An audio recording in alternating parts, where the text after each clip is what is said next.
pessoal, aula 10, vamos falar sobre loop em C Sharp. E o que vocês vão precisar? Precisar ter um projeto console, tá bom? Então, quem não tiver, assista a aula 5, que lá eu demonstro como fazer o projetinho no Visual Code. E vamos para a documentação. Então, aqui é a documentação, né? Então, vamos lá. Loop em C Sharp.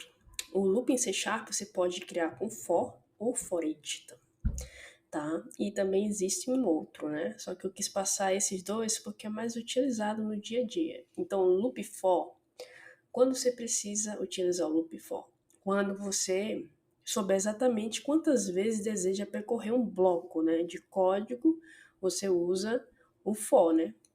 Então, aqui, ó, a estrutura do for, e na estrutura do for ele tem 3 instruções, né? Que é a primeira instrução que você tem que passar, a segunda e tem uma terceira. Então, aqui eu expliquei como é que cada uma, né? Cada uma das instruções, né? A primeira instrução, ele executa uma vez antes da execução do bloco de código. Então, ela executa antes de percorrer esse bloco daqui.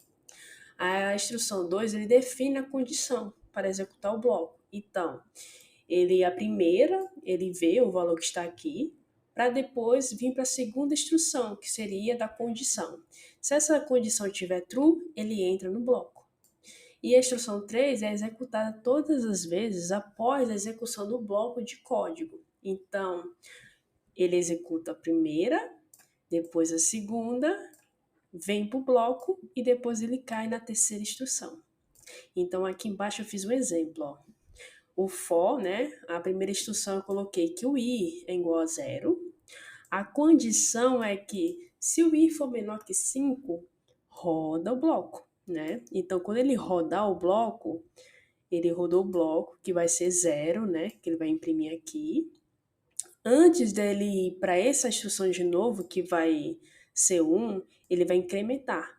Então, ele entra nesse aqui e incrementa, tá? Como estava 0, ele passa a ser 1.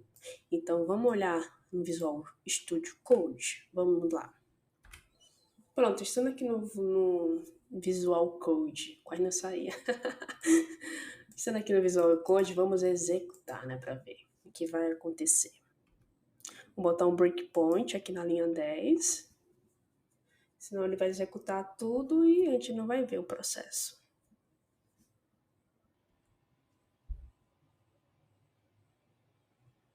Pronto. Ele executou, caiu no breakpoint, ó. Aqui ele já até mostra, ó. O i está igual a 0. Então, o i está igual a 0 e ele fez o i é menor que 5, né? Então, ele cai nesse bloco daqui. Eita, que eu fiz. Aí, eu vou passar aqui, ó. Ele vai imprimir. Você vê aqui no terminal, ele imprimiu que o valor é 0. E depois, ele vai vir aqui pro i, ó. Ele vai incrementar, tá vendo? Ele bota até uma sombrinha. Não sei se dá para perceber aí. Ele tá com a sombrinha em cima do i, que vai incrementar. Para depois ele ir de novo para a condição. Então, se ele entrar na condição de novo, ele entra, só que o valor agora está como 1. Então, ele imprime 1. Então, tá vendo? Ó? Então, ele vai fazendo, deixa eu tirar o breakpoint, né? Ele vai fazendo todo esse processo. Aí, ele vai imprimir 0, 1, 2, 3 e 4, né? Porque o valor é i, começa. Só que ele entra na condição. Depois que ele entra na condição, ele executa o bloco, depois no final que ele incrementa. Então sempre é dessa maneira que é executado, que funciona, né? O for. Seria isso. Vamos voltar lá para a documentação. Voltando agora para a documentação, né? Existem também loops aninhados. Ixi, quase não saía. Também é possível colocar um loop dentro de outro, né? Que isso se chama de loop aninhado. O loop é como aqui, ó, um exemplo que eu fiz aqui embaixo. Depois vou levar para o Visual Code, né? Ele tem um for interno e o loop aninhado é quando tem um for, não, é que isso aqui é o externo e o for interno é que tá dentro. Eu que confundi tudo. Então, ele tem um for externo e o for interno ele é executado, né? Então, vamos ver como acontece isso aqui. Indo para o Visual Studio Code. Pronto, estando aqui no Visual Code, o que vai acontecer? Aqui no for, quando chega nessa condição aqui, se o i é menor que 4, ele executa esse bloco. Só que o for que está aqui dentro, ele vai ser executado todo, né? Ele não vai fazer tipo assim, aqui é menor, então é 1, 2. Quando tiver 2, ele vai parar de executar esse bloco, né? 2 não, quando for 3, desculpa, gente, porque 3 não é menor que 3, né? Ele é igual. Então, quando chegar no valor de 3, ele não executa mais. Mas até 2, ele executa essa condição aqui de dentro. Só que ele vai executar o for de dentro todo, né? Então, vamos olhar aqui. Botar para executar, para vocês verem a diferença, né? Pronto, chegou aqui no loop, ó, não imprimiu nada. Quando aqui, ó, chega, ó, o valor de i, que aqui eu coloquei como fosse a variável i, e aqui a variável j, para vocês entenderem, né? Então, eu passei na variável i e ele vai fazer a variável j, né? Então, ele faz a primeira instrução, depois a segunda e o incremento. Então, ele vai fazendo, ó. Ele passa, imprime. Então, o valor j é zero, né? Porque aqui o j começa por zero. E aqui o valor da vogal é a, né? Então, ele vai imprimir. O que eu fiz aqui, ó? Eu fiz uma condição, né? Um array, né? E nesse array eu vou pegar cada letra daqui, o A, E, I, O, U. Então, desse jeito, como é que eu pego? Eu pego o valor, que é o array, junto com os índices, o index, né? De cada, de cada index do array. Seria mais ou menos isso. Então, ele vai percorrendo tudo, né? Então, ele aqui, ó, quando voltar, ele volta para que incrementa e continua nas condições até chegar a menor que 5. Então, eu vou passar aqui, ó, ele vai imprimir. Então, ele imprimiu tudo, né? O valor de J. Só que o valor do I é 1. Agora, o valor do I vai ser 2. Aqui, ó, o valor do i é 2 e ele vai fazer a mesma execução, né? Ó, ele fez a mesma, só que ele não fez a terceira porque o i, ele, o 3 não é maior do que, não é menor do que 3, ele é igual. Se eu tivesse colocado aqui um igual, ele ia processar o 3. Como eu não coloquei, então ele processou até o 2, né? Então, isso aqui vocês conseguem, né? E onde é que é usado essas condições? No dia a dia, assim, tipo fazer uma matrix, você utiliza o for dentro de outro for, né? Então, o for externo e tem um for interno, né? Vocês podem fazer para criar uma matriz. Ou em outro contexto que pode aparecer, né? Mas voltando para a documentação, que aqui deu para entender mais ou menos como funciona o for, né? Pronto, voltando para a documentação, existe também um loop for each, o for each, né? E ele é usado exclusivamente para percorrer os elementos de um array. Então, eu copiando isso aqui, vamos lá para o Visual Code. Pronto, estamos aqui no Visual Code. Aqui, ó, é um array de frutas, né? Tem maçã, manga e por aí vai. E aqui é o for each, é os corpos do for each. O for each você coloca a lista, né? Que é o array, pode ser também uma lista. Que a lista também é um array. Então, pode ser aqui, ó, o array. E depois aqui é a variável que vai pegar cada item. Como é que se chama? Como aqui é só de string, né? Eu coloquei fruta, né? Então, é dessa forma aqui. Mas às vezes a gente trabalha também com objeto. Pode trabalhar também no for each, né? Porque é um array de objetos, né? Alunos e por aí vai. Então, vamos executar para ver o que acontece. Ele vai pegar cada item e vai imprimir aqui as frutas, né? Maçã, manga, laranja e morango. Então, dessa forma, você pode trabalhar com for each. Prontinho aqui, ó, executou, não imprimiu nada. E aqui, ó, a fruta que vai vir é maçã, tá vendo? Então, ele vai imprimir, apareceu ali, ó, maçã. O próximo seria manga e aqui a lista, ó.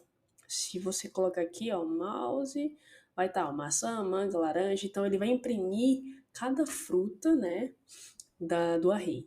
Então, é para isso que vocês utilizam o for each. Então, o for, ele percorre O for ele percorre um bloco de uma condição, né? Ele percorre blocos, né, o for. E o for each, ele percorre os arrays, né? Também se consegue percorrer arrays com for each, né? Como foi aquele outro caso que a gente fez, a gente viu lá, do array, que seria usar vogais, né? Então, como eu sabia o index, porque cada um desses aqui existe um index no array, né? Maçã está no índice 0, que o array começa com o índice 0. Então fica 0, 1, 2, 3, então se dá para utilizar. Só que se você for utilizar lista, né? Uma lista que é array, então a mais apropriada é for each, né? Para você pegar. Se você for fazer condições dentro de blocos e mais blocos, é o for each. Aí vai depender de caso a caso, tá bom? E agora a gente vai para o exercício. E o primeiro exercício é: cria um programa para digitar o tamanho da matriz, né? De ordem 2, 3, 4. E depois os valores de cada linha. E imprima os valores da matriz no final, né? Então, como é uma matriz de ordem 2? É que tem dois linhas e colunas. São duas linhas e duas colunas. A ordem de 3 são 3 linhas e 3 colunas. E assim sucessivamente, né? Então, vamos tentar fazer a matriz com aquele opção de loops aninhados, né? Que é um for dentro de outro for. Então, vamos ver como fazer esse exercício aqui? Então, vamos para o Visual Code. Vindo aqui para o Visual Code, né? Eu já coloquei, já fiz o exercício, né? Para não ficar grande também. Agora eu vou explicar para vocês o que foi que eu fiz, né?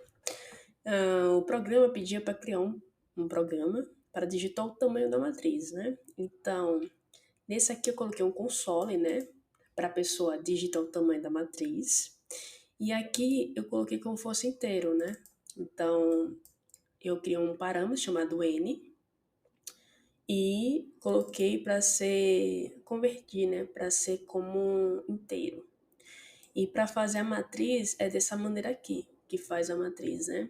O array seria dessa maneira, e uma matriz você coloca uma vírgula para gerar uma matriz multidimensional. Seria nesse caso, né? E como seria de ordem 2, 3, 4, o valor, como é que se for 2, né? Vai ser de ordem 2. Se for 3, de ordem 3. Então vai ser 3 linhas e 3 colunas. Para fazer dessa maneira, você coloca N iguais, né? Então, por isso eu coloquei o N tanto para esse como para esse. Agora, se não fosse assim, tipo de ordem 2, 3, 4, fosse duas linhas e 3 colunas, aí a gente ia ter que passar um outro valor. Mas como é de ordens, né? 2, 3, 4 e assim sucessivamente, eu vou pegar o mesmo número e colocar tanto na linha como na coluna. E agora a gente vai usar o for, né? E vai usar o for aninhados que a gente viu na documentação. Então aqui é a mesma coisa, assim. A única diferente é na instrução 2, né? Eu coloquei o valor de n. Então, se aqui a pessoa colocou 2, então quando chegar no 2, ele não vai imprimir esse bloco mais, né? Então, entrando dentro do bloco, na linha 17, eu vou pedir para digitar os valores da matriz, né? Que lá na documentação tinha da ordem 2, 1 e menos 2. Então, deixa eu mostrar aqui rapidinho. Aqui, ó. Voltando para aqui, a ordem 2 fica 1, menos 2, 4 e 6, né? E a ordem 3 fica 1, menos 4, por aí vai. Então, botando para cá, vamos para aqui, ó. Aí ele vai digitar os valores, né? E depois eu tenho que colocar esses valores, armazenar esses valores em algum lugar. Então, eu vou armazenar em uma array de strings. Só que como eu vou digitar, eu tenho que converter, né? Os valores que eu estou digitando, porque quando digito os valores no console, ele fica string.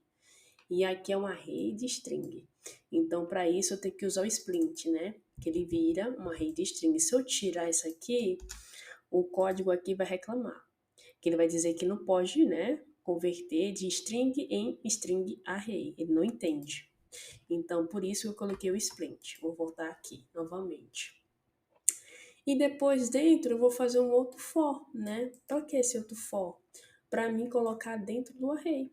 Porque aqui, ó, é aquele mesmo seguinte, né? O i aqui começa com zero. E eu preciso criar linha e coluna, né?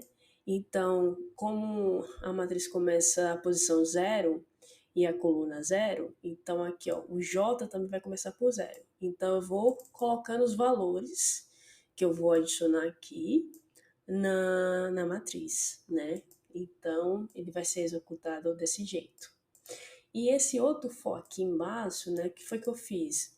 Aqui ele vai preencher a matriz, né, se for de 2 horas, de 3 por aí adiante.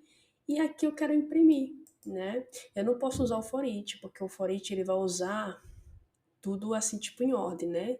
Em cada valor ele vai pegar. Por isso que eu vou usar o for.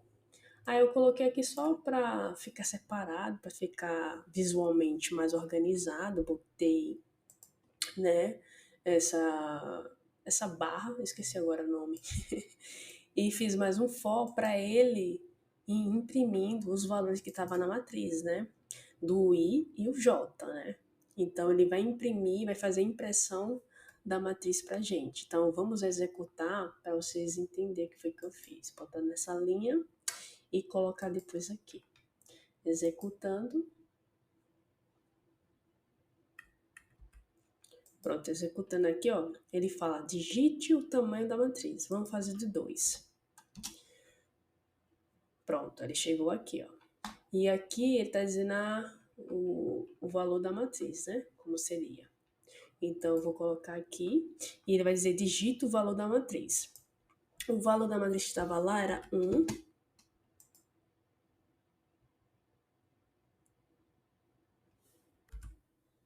Tem que clicar aqui no play.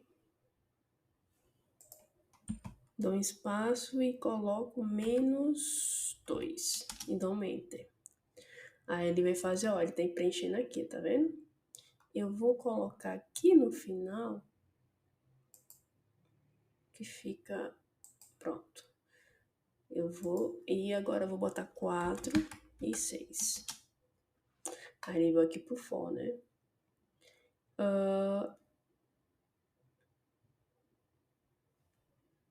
Por for, deixa eu colocar aqui, tirar e botar aqui.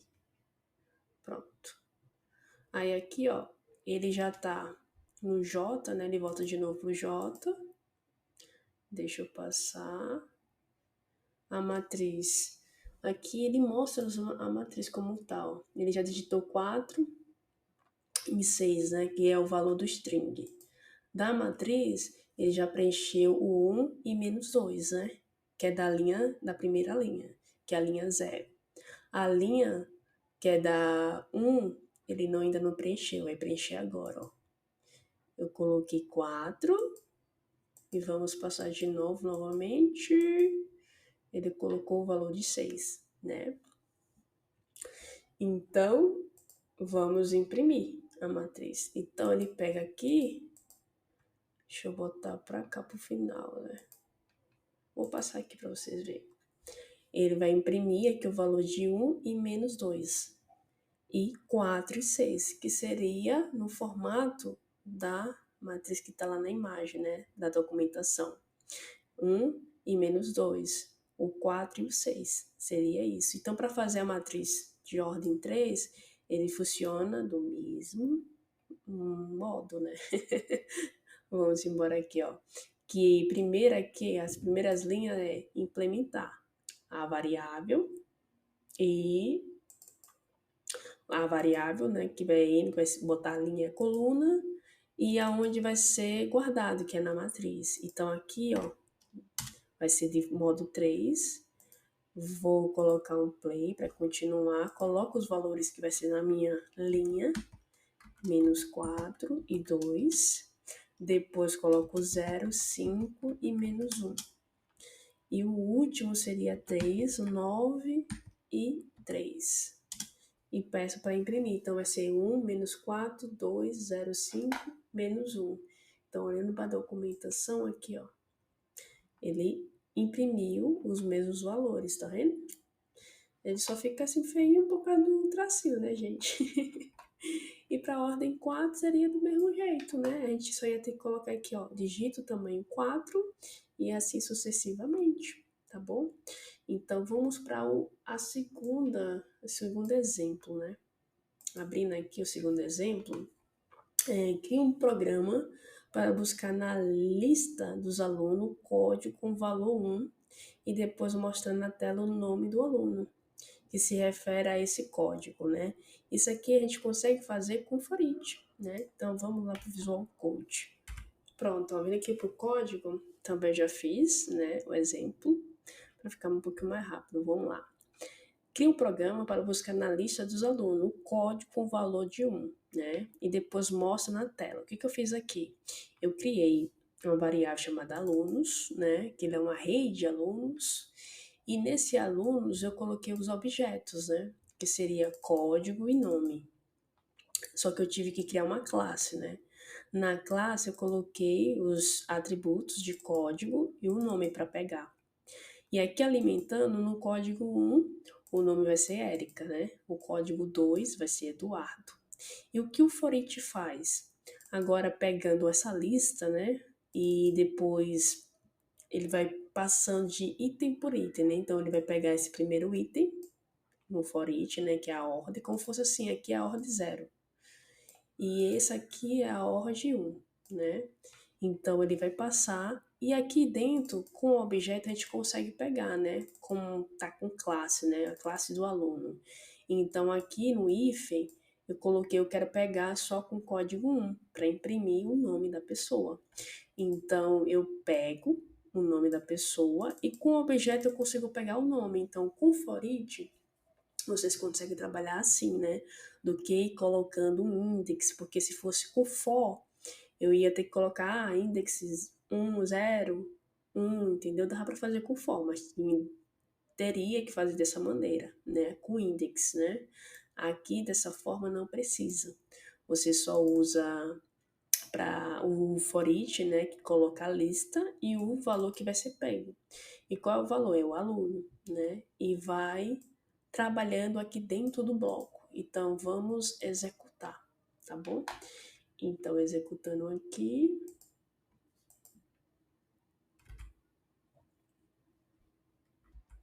Pronto, ele chegou aqui, ó. Vamos lá.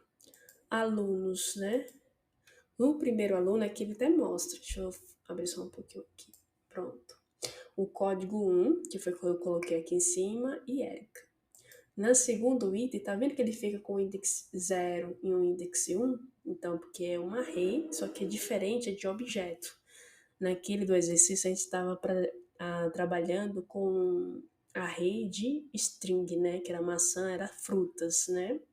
Então, aqui é de objetos. E com objetos, você consegue pegar, tá vendo aqui, ó? Aluno. Ele pegou o primeiro aluno, ó, que é 1, e Érica, né? Que é o nome. E aqui nos alunos ele mostra a lista, tá vendo? Tem dois itens na lista, né? Do array. Então, passando aqui, ó, ele valida se o código é 1 do primeiro. Se for 1, ele vai imprimir.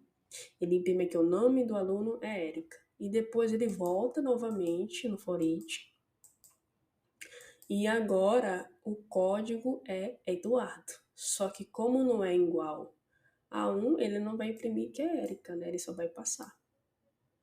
Então, por hoje foi isso, pessoal. Os dois loop, né, que é mais utilizado no dia a dia no trabalho é o for e o for each. Eu sei que foi exercícios bem, como é que se diz? Bem besta mesmo, mas é mais para praticar, né? E fazendo mais no dia a dia, vocês vão praticando. A estrutura que está aqui não é a melhor estrutura, principalmente a classe, né? Eu só fiz dessa maneira para mostrar mais ou menos como usar o for each em um objeto, né? Que o outro, da outra maneira, tinham utilizado como fosse string, tá bom? E por hoje é só. Beijão para vocês e até mais.